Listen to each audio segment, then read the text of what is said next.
এভাবে বড়াগুলো বানালে কিন্তু ভেতর থেকে খুবই নরম তুলতুলে হবে আর বাইরে থেকে ক্রিস্পি ভাব হবে আর খেতে অসাধারণ লাগে। হ্যালো ফ্রেন্ডস, কেমন আছো সবাই? আশা করি সবাই খুব ভালো আছো, আমিও ভালো আছি। তাহলে চলো শুরু করি। আমি কিছু কলা নিয়ে নিয়েছি বড়াগুলো বানানোর জন্য। এবার কলাগুলোকে খুব ভালোভাবে ম্যাশ করে নেবো, যেন কোনো দানা দানা ভাব না থাকে, তাহলে কিন্তু কলার বড়া খেতে ভালো লাগবে না।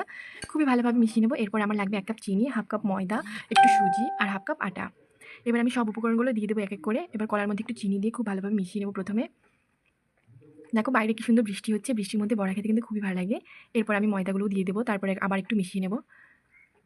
খুব ভালোভাবে মিশালে খেতে ভালো হবে, বড়াগুলো নরম তুলতুলে হয়। এরপর একটু আটাগুলো দিয়ে মিক্স করে নেব, তারপর দিয়ে দেবো সুজি। সুজিগুলো দিয়ে খুব ভালোভাবে হাত দিয়ে মাখাতে হবে। এরপর এই দেখো এরকম থিকনেস হবে। এরপর এর মধ্যে একটু স্বাদ মতো নুনও দিয়ে দিতে হবে। তারপর খুব ভালোভাবে মাখিয়ে তেলে গরম করে এভাবে তেলে দিয়ে দিতে হবে একটু একটু করে।